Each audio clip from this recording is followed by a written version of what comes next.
ನಮಸ್ತೆ ಕರ್ನಾಟಕ 20 ನಿಮಿಷದಲ್ಲಿ ಫಟಾಫಟ್ ಅಂತ ರೆಡಿ ಆಗೋ ಪನ್ನೀರ್ ಮಟರ್ ಪಲಾವ್ ರೆಸಿಪಿನ ಶೇರ್ ಮಾಡ್ತಿದ್ದೀನಿ. ಮೊದಲಿಗೆ ಒಂದು ಪ್ಯಾನ್ಗೆ ಅರ್ಧ ಟೇಬಲ್ ಸ್ಪೂನ್ ಆಗೋಷ್ಟು ಎಣ್ಣೆ, ಕಟ್ ಮಾಡಿ ಇಟ್ಕೊಂಡಿರೋಂಥ ಪನ್ನೀರ್ ಕ್ಯೂಬ್ಸ್ನ ಬ್ರೌನ್ ಆಗೋವರೆಗೂ ಫ್ರೈ ಮಾಡಿ ಎತ್ತಿಟ್ಕೊಳ್ಳಿ. ನೆಕ್ಸ್ಟ್ ಒಂದು ಕುಕ್ಕರ್ಗೆ 2 ಟೇಬಲ್ ಸ್ಪೂನ್ ಆಗೋಷ್ಟು ಎಣ್ಣೆ, ಹೋಲ್ ಸ್ಪೈಸಸ್ಸು, 2 ಈರುಳ್ಳಿ, 5 ರಿಂದ 6 ಹಸಿಮೆಣಸಿನ್ಕಾಯಿ, ಕರಿಬೇವಿನ ಸೊಪ್ಪು, 1 ಟೇಬಲ್ ಸ್ಪೂನ್ ಆಗೋಷ್ಟು ಶುಂಠಿ ಬೆಳ್ಳುಳ್ಳಿ ಪೇಸ್ಟ್ನ ಹಾಕಿ ಹಸಿ ವಾಸನೆ ಹೋಗೋವರೆಗೂ ಚೆನ್ನಾಗಿ ಫ್ರೈ ಮಾಡ್ಕೊಳ್ಳಿ.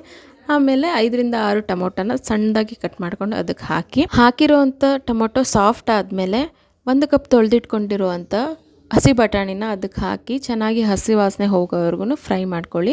ಅದಾದ ನಂತರ ಅರ್ಧ ಚಮಚ ಅರಿಶಿನ ಪುಡಿ, 1 ಚಮಚ ಖಾರದ ಪುಡಿ ಮತ್ತು ರುಚಿಗೆ ತಕ್ಕಷ್ಟು ಉಪ್ಪು ಹಾಕಿ ಸ್ವಲ್ಪ ಹೊತ್ತು ಹಾಗೆ ಬಾಡಿಸ್ಕೊಳ್ಳಿ. ಅದಾದಮೇಲೆ 1 ಹಿಡಿ ಆಗುವಷ್ಟು ಕೊತ್ತಂಬರಿ ಸೊಪ್ಪು ಹಾಕಿ ಚೆನ್ನಾಗಿ ಫ್ರೈ ಮಾಡ್ಕೊಳ್ಳಿ.